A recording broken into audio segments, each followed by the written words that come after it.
नमस्कार दोस्तों, स्वागत है आपका अपना ही यूट्यूब चैनल टुडे एग्जाम पर। दोस्तों जैसा कि आज है आपका 24 जुलाई 2023 और आज आपका जो है सीजीएल का एग्जाम था।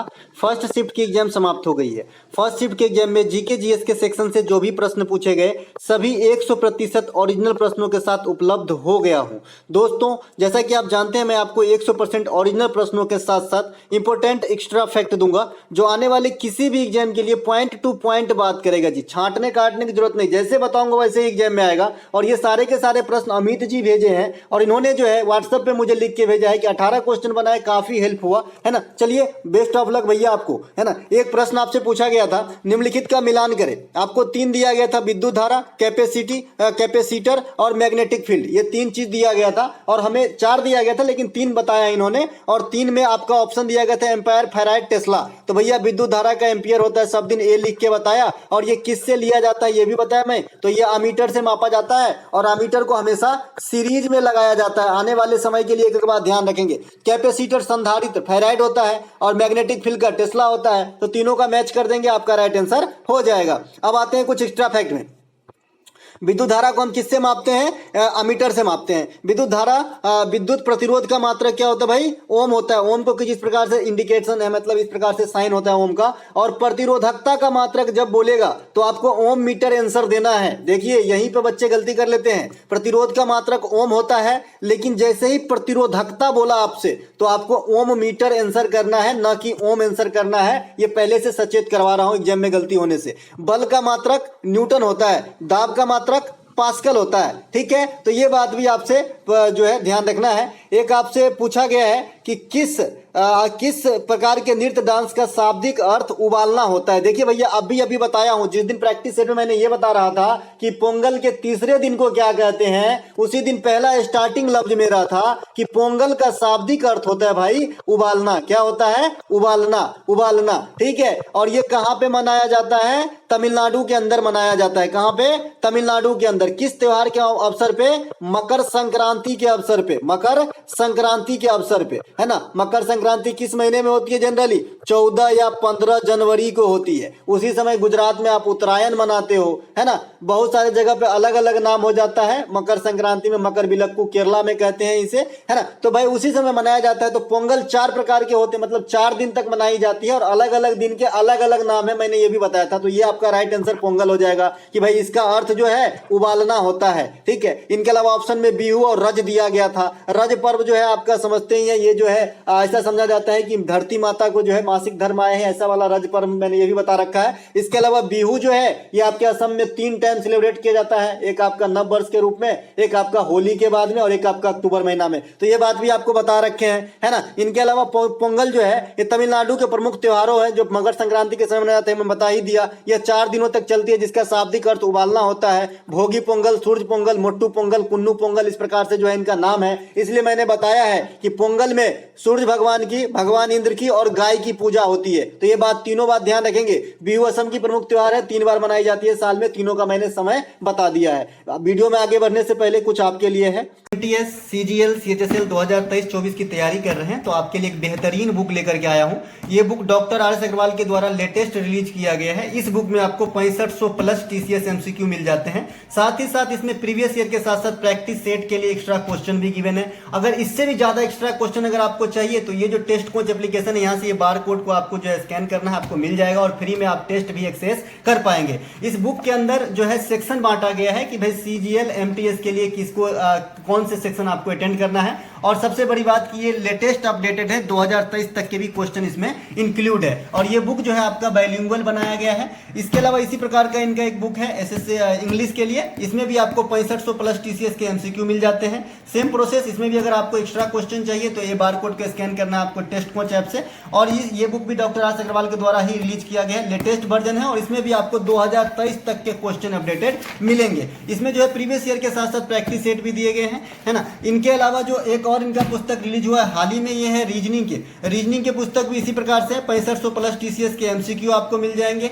एक्स्ट्रा क्वेश्चन के लिए बार कोड की फैसिलिटी दी गई है। इसके अलावा सभी ट्रिक को शॉर्ट में समझाया गया है और सबसे जो बेहतरीन बनाता है इन बुक को कि भाई सेक्शन वाइज में बांटा गया है। जो मैं पहले ही बताया कि इनको अगर आप मान लीजिए किसी पार्टिकुलर एग्जाम की तैयारी करते हैं तो आपको वो वाली सेक्शन जो है ज्यादा फोकस करना है। तो ये बुक अगर आप परचेज करना चाहते हैं तो डिस्क्रिप्शन में लिंक दिया गया है, आप जो है ये बुक को परचेज कर सकते हैं अमेजन, फ्लिपकार्ट इत्यादि।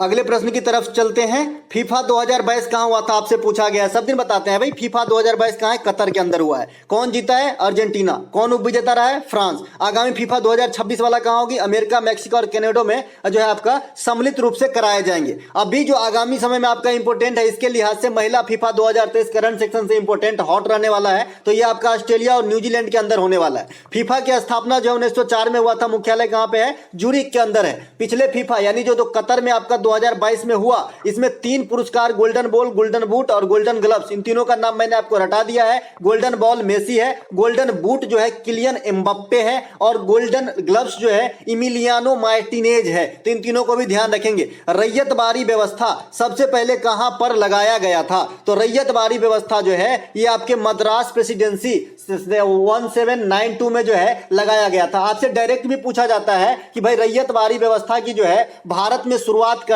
या भारत में जनक किसे कहा जाता है, तो आपका आंसर है भैया थॉमस मुनरो को कहा जाता है। देखिए मुनरो से जो है बहुत सारे चीज जुड़े हुए हैं, है ना। तो भाई थॉमस मुनरो, इसी प्रकार से एक आपका हेक्टर मुनरो, किधर गया भाई, बक्सर के युद्ध में अंग्रेज के तरफ से हेक्टर मुनरो ने भाग लिया था, हेक्टर मुनरो। तो थॉमस मुनरो और हेक्टर मुनरो, इन दोनों मुनरो को जरूर ध्यान रखेंगे। तो थॉमस मुनरो जो है ये आपका रैयतबारी व्यवस्था के जनक हैं, और हेक्टर मुनरो जो है ये बंगाल के बक्सर का जो युद्ध हुआ था ना 1764 में, है ना, अपने इंडिया की तरफ से 3 आदमी की सेना, अवध की नवाब, बंगाल का नवाब और मुगल शासक की सेना, और उधर से अंग्रेज के ईस्ट इंडिया कंपनी की तरफ से कौन थे, हेक्टर मुनरो। तो ये भी क्वेश्चन आपके एग्जाम में आ जाता है, ध्यान रखेंगे। ये पीडीएफ में मैं लिख के दे दूंगा, यहाँ पे मिसप्रिंट हो गया थोड़ा सा। इनके अलावा अंडर 19 वर्ल्ड कप 2022 का कप्तान कौन था, या फिर अंडर 19 महिला वर्ल्ड कप 2023 का कप्तान कौन था, इन दोनों में से कोई एक क्वेश्चन पूछा गया है। आप लोग कमेंट कर दीजिएगा कौन सा पूछा गया था, ठीक है। बहरहाल मैं यहाँ पे आपको दोनों आंसर देने वाला हूं और दोनों बता रखा हूं, ठीक है। और ये भी मैं बताया था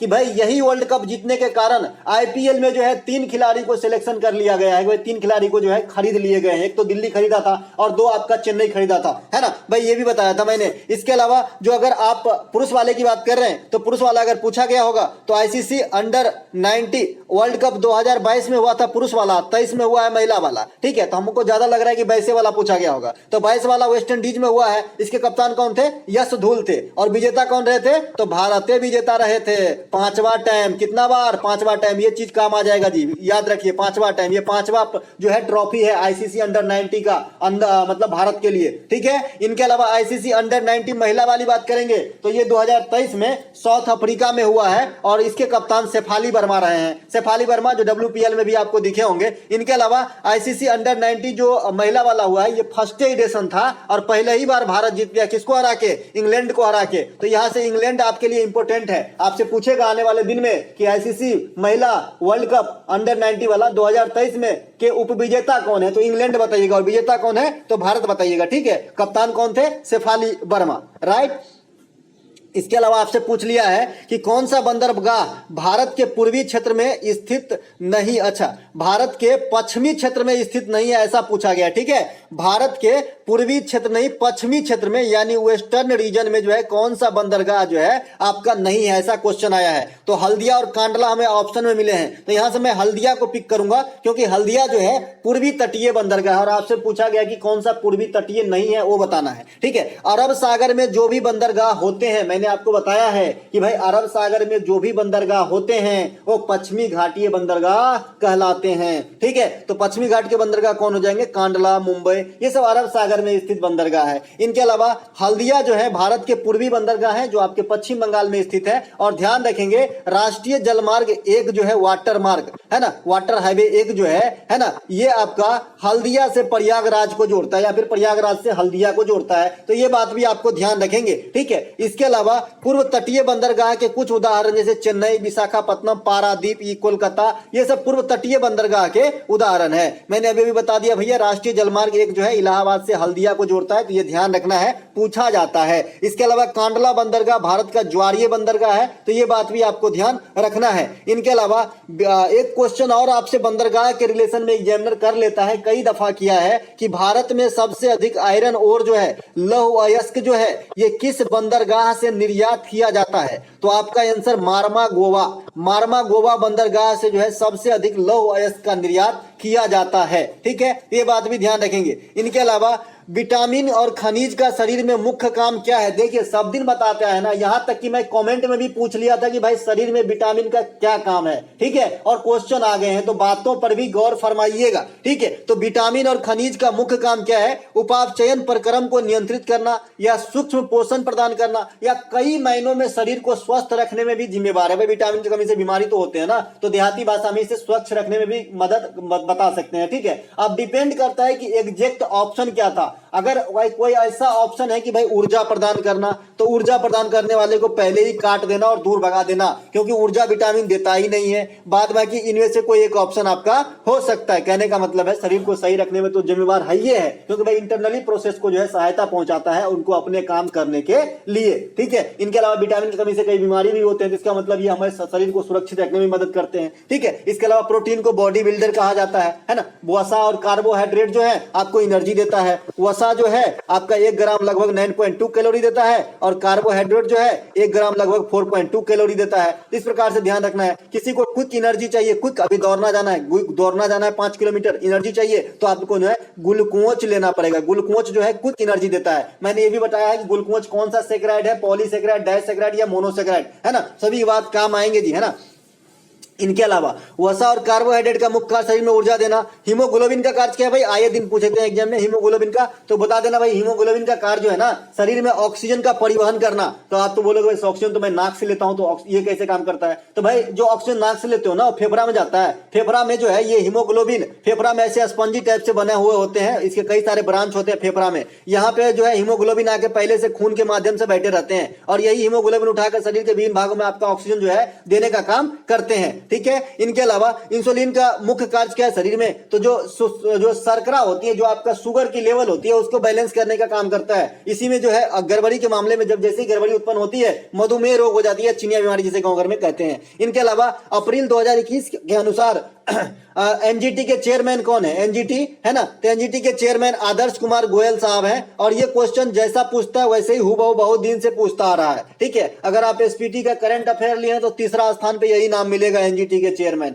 इनके अलावा कंचनजंगा पर्वतमाला किस राज्य में स्थित है? कंचनजंगा पर्वतमाला किस राज्य में स्थित है? भैया सिक्किम में स्थित है, कोई पूछने की बात है? कंचनजंगा दुनिया की तीसरी सबसे ऊंची चोटी है, जिसकी टोटल हाइट 85-86 मीटर है। याद करने में भी बहुत ईजी है, 85-86 मीटर, 85-86 मीटर। दुनिया की सबसे ऊंची चोटी कौन सा है? Mount Everest. टोटल ऊंचाई कितनी है? 88-50.5 मीटर या फिर 88-50 मीटर। क्योंकि जैसा कि आप जानते हैं कि माउंट एवरेस्ट की ऊंचाई जो है सना ही बढ़ रही है। अब ऐसा नहीं कि 1 के साल में 1 मीटर बढ़ जाएगा, है ना। हजारों साल में आधा मीटर, 1 सेंटीमीटर ऐसा बढ़ सकता है, लेकिन बढ़ रहा है ना। तो इस प्रकार से अनुमान लगाया जा रहा है कि ये जो है आधा मीटर करीब बढ़ गया है। तो 88.50 जो है 88 तो 50.5 हो सकता है, ठीक है, लेकिन आपको 88-50 याद रखना है। ये जानकारी के लिए मैंने 0.5 लगाया है। भारत की सबसे ऊंची चोटी जो पूर्ण रूप से भारतीय नहीं है, क्योंकि आप जानते हैं कि पाकिस्तान के क्षेत्र में भी पड़ता है, इसे गॉडविन ऑस्टिन कहते हैं। टोटल हाइट इसका 86-11 मीटर है ना। इसे जो है आपका केटू भी कह देते हैं प्यार से, है ना। तो ये बात भी ध्यान रखेंगे, इसका जो दुलारा वाला नाम है केटू है ना। इसके अलावा केटू काराकोरम के नाम से लिया गया। भाई नमकीन क्षेत्र में निम्नलिखित में से किस पौधे की उत्पादन होती है? भाई मैंने थाइलोफाइटा, ब्रायोफाइटा, लिथोफाइट, हाइड्रोपोनिक्स, ये सभी के सभी बता रखे हैं आपको कि क्या क्या होती है, ठीक है। तो जो नमकीन क्षेत्र में पौधे उगते हैं उसे हम हेलोफाइटा कहते हैं। क्या कहते हैं? हेलोफाइटा। याद रखेंगे भाई, काफी काम की बात है। जैसे रोडोफाइटा, तो रोडोफाइटा किसे कहते हैं? जो आपका लाल शैवाल होते हैं, रेड अलगी को रोडोफाइटा कहते हैं, ठीक है। रेड अलगी को रोडोफाइटा कहते हैं। इसी प्रकार से एक आपका ब्राउन अलगी होता है, ब्राउन अलगी को हम फियोफाइटा कहते हैं। ये भी क्वेश्चन आपके एग्जाम में आया हुआ है, आएंगे भी, है ना, तो ध्यान रखेंगे। इसी प्रकार से जो आपका नमकीन क्षेत्र होता है, जो लवणीय एरिया होती है, वहां पे जो आपके पौधे उगते हैं उन्हें हम क्या कहते हैं? हेलोफैटिक या फिर हेलोफाइटा पौधा कहते हैं, ठीक है। इसी प्रकार से लिथोफाइटा किसे कहते हैं? जो चट्टान पे उगते हैं, जैसे चट्टान है ये, तो चट्टान पे तो जल्दी उगते नहीं है, जो दरार होते हैं उनके उसमें उगते हैं। तो ऐसे पौधे को हम क्या कह देते हैं? ऐसे पौधे को हम लिथोफाइट कह देते हैं जी। क्या कहते हैं? लिथोफाइट कह देते हैं। इसके अलावा बिना मिट्टी के अगर आप पौधे बना रहे हैं, मतलब उपजा रहे हैं, पौधे को तो कोई बना ही नहीं सकता, सबसे पहली बात। बिना मिट्टी के अगर आप पौधे को उपजा रहे हैं तो ऐसे पौधे का संवर्धन हाइड्रोपोनिक्स कहा जाता है। क्या कहा जाता है? हाइड्रोपोनिक्स, हाइड्रोपोनिक्स, है ना। मैंने बताया कि ये क्या होता है भाई। इसमें आप चाहोगे कि मैं शीशम का पेड़ लगा दूं तो नहीं होगा, क्योंकि भाई उसके लिए मिट्टी रिक्वायर्ड है। इसके लिए सब्जी वगैरह की खेती हो सकती है इस विधि से, जो आप छत पे वगैरह भी कर सकते हो, है ना। मैंने बताया था कि एक पानी का कंटेनर होता है, इस कंटेनर से पानी जो है डक्ट में जाता रहता है और यही पानी फिर इसमें वापस भी आता रहता है। एक ऐसी व्यवस्था बनी रहती है इलेक्ट्रिकली, ठीक है। इस पानी में सभी प्रकार के मिनरल घुले होते हैं, जैसे खाद वगैरह जो पौधों को चाहिए। और ये पौधे जो इतना छोटे छोटे होल क्या रहता है, यहाँ से पौधे का मुंह निकाल दिया जाता है और इसके जड़ इसमें लटकता रहता है पानी में। तो जड़ के माध्यम से इनको जो है सभी पोषक तत्व मिलते हैं। इससे खास करके छोटे छोटे सब्जी वगैरह जो है उगाया जाता है, ठीक है। इसके अलावा जल में उगने वाले पौधे को क्या कहते हैं भैया? जल में जो जल उत्पादित क्षेत्र में जो पौधे उगते हैं, कि बहुत ज्यादा जल है और जल में ही पौधे उगे, उसे जलोदभिद कहते हैं, ठीक है। क्या कहते हैं? जलोदभिद पौधे कहते हैं। अगला एक प्रश्न पूछा गया, कूट डांस। कूट डांस जो है ये आपका जम्मू कश्मीर का है, कूट डांस, ठीक है। तो ये बात ध्यान रखेंगे। रौफ हफीजा भी जम्मू कश्मीर के हैं, कंछौत त्योहार भी जम्मू कश्मीर के हैं, हैरात महोत्सव भी जम्मू कश्मीर के हैं। तो ये सभी के सभी जम्मू कश्मीर के रिगार्ड में आपको याद रखना है। इसके अलावा हेमिस त्योहार लद्दाख में और स्पुतनिक गस्तर त्योहार भी लद्दाख में। लेकिन अगर ऑप्शन में लद्दाख है ही नहीं है तब क्या करोगे? तो हार मार के हम जम्मू कश्मीर को भी टिक कर देंगे। इसीलिए मैं यहां पे आपको लेकर के आया हूं। कलबेलिया जो है, घूमर जो है, कठपुतली जो है, चंग जो है राजस्थान के प्रमुख नृत्यों में से हैं, इन्हें भी ध्यान रखेंगे। इनके अलावा जो घूमर नृत्य है इनमें जो है थोड़ा सा अलग भी कोई मतलब बात हो सकती है। जैसे घूमर में अगर आपसे पूछे कि किस देवी देवता की पूजा होती है तो आपको गौरी और शंकर बताना है, भगवान शिव और पार्वती बताना है, ठीक है। लेकिन अगर आपसे इसी क्वेश्चन को क्यों लगा के पूछ दे कि भील जाति के द्वारा मनाए जाने वाली घूमर त्योहार में किस देवी की पूजा होती है, सर्वप्रथम किस देवी की पूजा हुई, तो आपको सरस्वती बताना है। ये थोड़ा डीपली नॉलेज है, मैं किसी दिन और इस पर चर्चा कर लूंगा। चलते हैं आगे।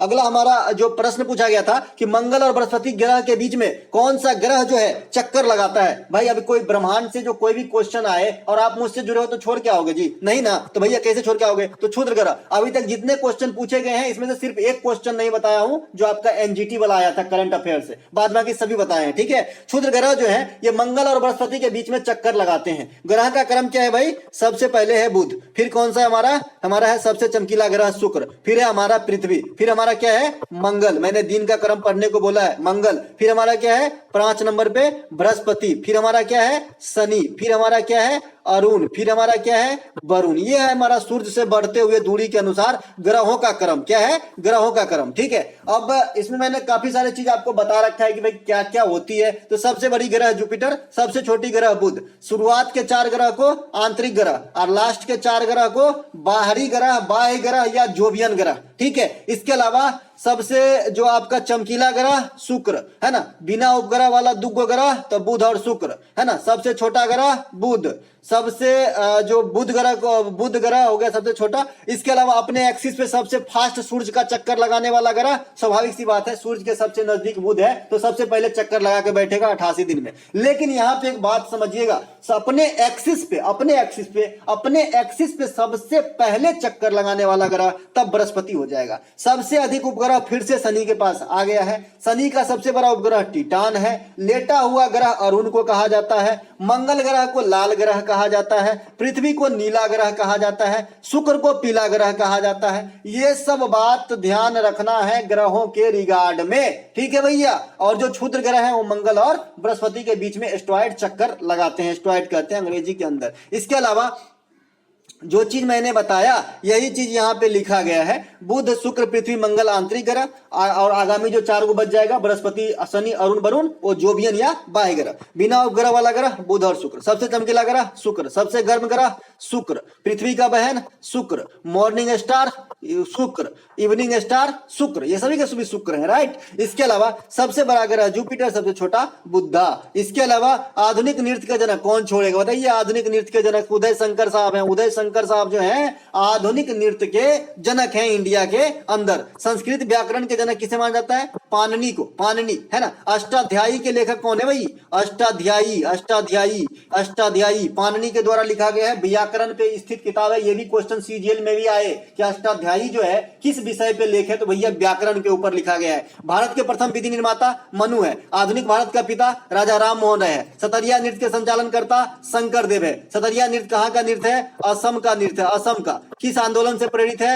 भक्ति आंदोलन से प्रेरित है, भक्ति आंदोलन से, क्योंकि जो शंकर देव साहब हैं ये वैष्णव संत थे तो भक्ति आंदोलन से प्रेरित थे। ठीक है, तो ये बात भी आपको ध्यान रखना है। आधुनिक भारत का पिता समझ ही लिए। इसके अलावा कुछ और भी है पिता के रिलेशन में। अगर आप बात करेंगे जनक के रिलेशन में, तो इंडिया में काफी सारे चीज है जो आपको याद रखने लायक है और मॉडर्न क्वेश्चन है भाई। जैसे भारत में जो है बाघ का जनक किसे कहा जाता है? वर्डमैन कहिए, है ना। तो वर्डमैन आपका सलीम अली को कहा जाता है, पक्षी का आदमी। इसके अलावा बाघमैन कैलाश सांखला को कहा जाता है, बाघमैन India, tiger man of India. इसके अलावा missile man of India APJ Abdul Kalam साहब को कहा जाता है। और आपका रॉकेट मैन ऑफ इंडिया के सिवन साहब को कहा जाता है ना। जल मैन ऑफ इंडिया राजेंद्र को कहा जाता है। तो ये सब भी बात आपको ध्यान रखें ना, बिना मतलब का आपका जो है नंबर देके जाएगा, है ना। उसी प्रकार से सुंदरलाल बहुगुणा को भी ध्यान रखना है, चिपको आंदोलन के नेता थे, क्योंकि ये भी जो है पर्यावरण हित की बात है भाई, चिपको आंदोलन। इसके अलावा अलाउद्दीन खिलजी के शासन काल में कपड़ा बाजार तंत्र का क्या नाम था? तो सराय अदल नाम था, अदल ए सराय, इस प्रकार से नाम था। अलाउद्दीन खिलजी अपने आप को क्या कहते थे? सिकंदर ए सानी कहते थे। अलाउद्दीन खिलजी ने बाजार नियंत्रण प्रणाली को अपनाया तथा परमानेंट सेना रखने की प्रथा जो है चलाई थी। इसके अलावा अलाउद्दीन खिलजी ने दक्षिण भारत के विजय के लिए किसे भेजा था? तो मलिक कफूर को भेजा था। मलिक कफूर कौन था? उनका गुलाम था, दास था, या फिर जो है उनके नौकर कहिए, या फिर उनके सेनापति भी कह सकते हैं। और साथ ही साथ वो एक ट्रांसजेंडर थे। इनके अलावा अलाउद्दीन खिलजी ने सीरी का किला भी बनवाया है। तो ये बात भी आपको ध्यान रखना है। अगला प्रश्न, प्रधानमंत्री कौशल योजना की शुरुआत कब हुई? अभी आपको बताया हूं, कल ही बताया भैया। तो 2015 में हुआ है। इसका मुख्य लक्ष्य क्या होता है प्रधानमंत्री कौशल योजना का? कि युवाओं को ट्रेनिंग देना, प्रशिक्षण देना, ताकि उनको जो है व्यापार बिजनेस करने में जो है आराम हो सके, सहूलियत हो सके। इसे प्रधानमंत्री यूथ ट्रेनिंग प्रोग्राम भी कहते हैं। कल के रात वाले शिफ्ट में भी कराया हूं, है ना। इसके अलावा प्रधानमंत्री उज्ज्वला योजना की शुरुआत 2015 में हुई थी। प्रधानमंत्री बानी योजना वाईफाई से संबंधित है, जो आपके सार्वजनिक स्थल पे, है ना, ब्रॉडबैंड सर्विस को जो है प्रोवाइड कराने का लक्ष्य रखता है। इसके अलावा ब्रिटिश काल में भारत के कौन से दो व्यापार प्रमुख थे? तो कपास और जूट और लोहा में ऑप्शन में मिला है। इस हिसाब से देखने से लोहा को हम काट देंगे यहाँ पे, क्योंकि ब्रिटिश काल में लोहा की बिजनेस इतने फले फूले नहीं थे। ब्रिटिश काल में जो है कपास जूट की बिजनेस शुरुआती सेशन में काफी प्रचलन में रहे। बाद में नील की खेती वगैरह भी ब्रिटिश जो है यहाँ से ले गए, चाय भी ले गए। तो इनमें दोनों का ऑप्शन देखते हो मुझे कपास और जूट अच्छा लग रहा है। आप लोग बताइएगा कि एक ऑप्शन और क्या था। इसके अलावा जूट का सर्वप्रथम उत्पादन जो है हड़प्पा काल में हुआ है। सबसे अगर पहले पूछे कि जूट का उत्पादन कहाँ हुआ, तो हड़प्पा काल में हुआ है। भारत में सबसे अधिक जूट कहाँ होता है? पश्चिम बंगाल के अंदर होता है। जूट को क्या कहते हैं भाई? गोल्डन फाइबर कहा जाता है। जूट से रस्सी वगैरह बनते हैं दादा, और कुछ नहीं। जो झोला यूज करते हो ना, सुतरी वाला बोरा जिसमें आलू आता है, वो भी जो है लगभग जूट के ही बने होते हैं, हालांकि मिक्स भी होते हैं। इसके अलावा धन के अपवहन सिद्धांत का प्रतिपादन किसने किया? Doctrine of lapse. तो भैया ये जो है दादा भाई नौरोजी, कितने दिन बताए हैं, है ना, दादा भाई नौरोजी की प्रमुख पुस्तक जो है property and British rule of India. दादा भाई नौरोजी ने सबसे पहले कहा कि ये जो ब्रिटिशर्स हैं, जो ये अंग्रेज हैं, ये हमारे यहाँ से तो धन को लूट के ले जा रहे हैं भाई, है ना। इसके अलावा राष्ट्रीय आय का अनुमान भी सर्वप्रथम दादा भाई नौरोजी ने ही लगाया था। और जब भी ये प्रश्न पूछा जाएगा तो आपको केंद्रीय सांख्यिकी संगठन भी ऑप्शन में रहेगा, लेकिन आंसर मत मारना, आंसर दादा भाई नौरोजी मारना, क्योंकि सबसे पहले इन्होंने ही अनुमान लगाया था। दादा भाई नौरोजी ने कोलकाता अधिवेशन 1906 में जो है कांग्रेस की अध्यक्षता संभाले थे, जहां पे स्वराज शब्द का प्रयोग किए थे। लेकिन स्वराज की मांग जो है 1929 लाहौर अधिवेशन में होती है, जो जवाहरलाल नेहरू के द्वारा अध्यक्षता किया गया था। ऐसा नहीं कि दादा भाई नौरोजी ये प्रथम बार अध्यक्षता कर रहे थे। इससे पहले दादा भाई नौरोजी जो है 1886 में ही कलकत्ता के अंदर ही अध्यक्षता संभाले थे, जो सेकंड अधिवेशन की अध्यक्षता थी। ठीक है, तो ये बात भी ध्यान रखेंगे। इसके अलावा दादा भाई नौरोजी को grand old man of India कहा जाता है, भारत के वयोवृद्ध पुरुष कहा जाता है इनके मतलब इज्जत सम्मान में। ठीक है, तो ये बात भी ध्यान रखेंगे। ब्रिटिश संसद के लिए चुना जाने वाला प्रथम इंसान है, तो ये बात भी आपको ध्यान रखना है। इससे अलग से क्वेश्चन अगर आप बना सको तो कांग्रेस के प्रथम पारसी अध्यक्ष दादा भाई नौरोजी है। भाई क्यों नहीं पूछा जा सकता? कांग्रेस के प्रथम अंग्रेज पूछे जा सकते हैं, जॉर्ज यूले। कांग्रेस के प्रथम महिला पूछे जाते हैं, एनी बेसेंट। कांग्रेस के पहले मुस्लिम अध्यक्ष बदरुद्दीन तैयब जी। तो पारसी क्यों नहीं पूछे जा सकते? मैं ये पूछ रहा हूं आपसे। ठीक है, इसके अलावा एक प्रश्न आपसे पूछा गया है कि रिजर्व बैंक ऑफ इंडिया को लोन को प्रोत्साहित करने के लिए क्या करेगी, है ना। तो बैंक दर वगैरह कम कर देंगी। लेकिन बच्चे यानी अमित से मैंने जब दोबारा फोन किया कि भाई ये प्रोत्साहित करने के लिए लिखा गया था, तो उन्होंने कहा कि हतोत्साहित करने के लिए लिखा गया था। आप लोग बताइएगा कि ये प्रोत्साहन था कि हतोत्साहन था? तो अगर हतोत्साहित करने के लिए लिखा गया होगा, है ना, तो रिवर्स रेपो रेट दर को छोड़ के सभी चीज में कमी कर देगा लगभग, है ना। जैसे बैंक दर में कम करेगा, फर्स्ट प्रायोरिटी है कि भाई बैंक दर में जैसे ही कम होगा, है ना, बैंक के पास पैसे यानी कैश कम जाएंगे, बैंक को लोन कम मिलेंगे, ठीक है। और बैंक को जब लोन कम मिलता है तो सीधा असर जो है सामान सस्ता होने से होता है। कैसे? जैसे बैंक को लोन कम मिला तो आदमियों को लोन कम मिलेगा, क्योंकि बैंक जो है लोने कम है तो लोगों को कम देगा, और लोगों के पास कैश कम होगा तो सामान कम खरीदेगा, और सामान कम खरीदेगा तो सामान सस्ता है। जैसे भी टमाटर 160 रुपए हो गया है, लेकिन इस पे भाई डायरेक्ट असर नहीं करेगा, है ना। वैसा एक पार्टिकुलर चीज पे बात मत कीजिए, है ना। तो भैया ये है ना, क्योंकि मैंने बताया कि मुद्रास्फीति को कम करने में आरबीआई भी योगदान निभाते हैं। कैसे निभाते हैं?